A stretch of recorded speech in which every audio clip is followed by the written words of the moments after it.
हम खड़े हैं माणा गांव में। माणा गांव जो कि भारत का आखिरी गांव है।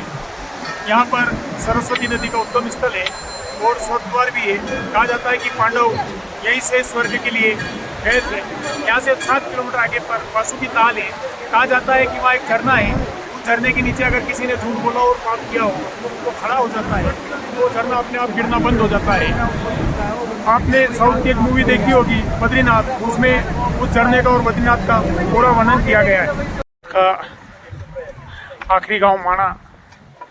माणा के बाद 50 किलोमीटर दूर से माणा हाईवे जो है भारत सरकार द्वारा बनाया गया है। उसके बाद चीन की सीमा लागू हो जाती है और वहाँ से इससे ऊपर देखने पर भारत की सेना और उधर पीछे चीन की सेना है, क्योंकि भारत की लास्ट सीमा है। इसके बाद 50 किलोमीटर आगे से एक हाईवे भारत सरकार द्वारा बनाया गया है। यह बहुत ही ठंडा क्षेत्र है। बस अब 4-5 बजे से यहाँ कड़ाके की ठंड शुरू हो जाती है।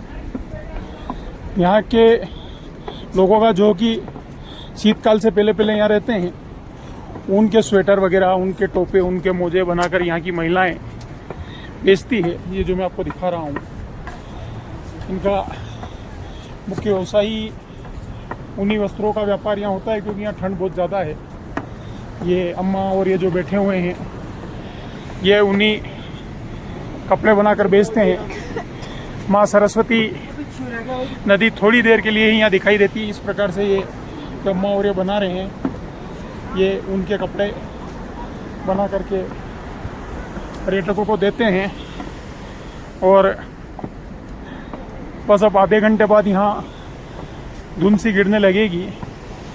यह माँ अलकनंदा, इसी में थोड़ी सी दिखने के बाद सरस्वती जी विलुप्त हो जाती है। वहीं भीम पुल भी है, जिस पर कहते हैं कि जो भीम ने बनाया था।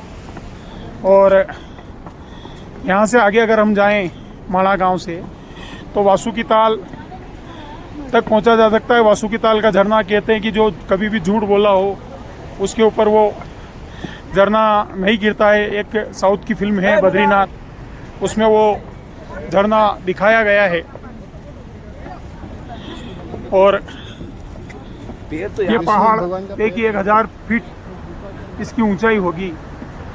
और यहीं से ही सरस्वती माता के उद्गम स्थल तक पहुंचा जाता है। सरस्वती नदी जो है यहाँ बस 100-200 मीटर दिखाई देती है, फिर अलकनंदा में समा जाती है।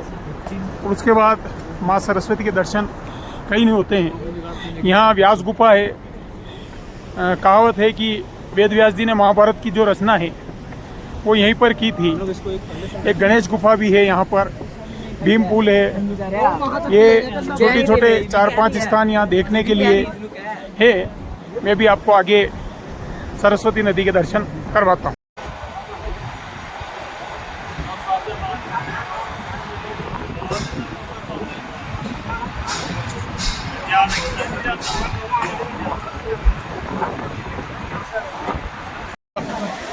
माँ सरस्वती जी की प्रतिमा है जो यहाँ स्थापित की हुई है।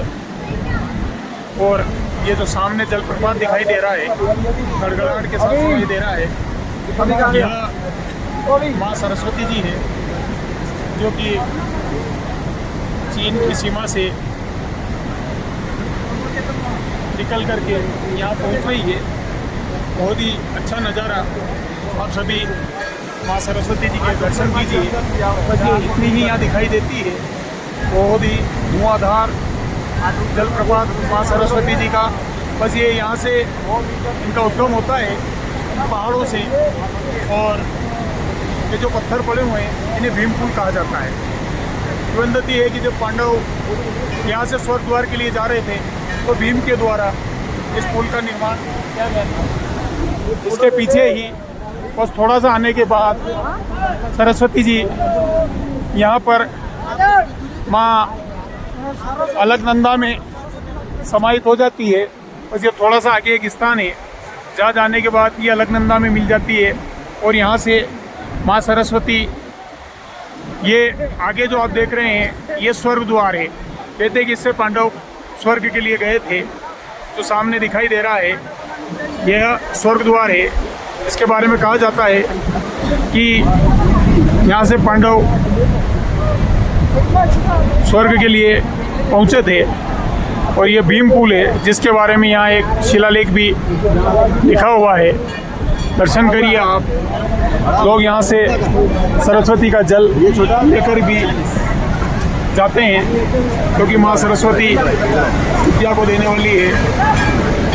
और आप एक बार पुनः दर्शन कीजिए सरस्वती नदी के उद्गम स्थल माड़ा गांव का।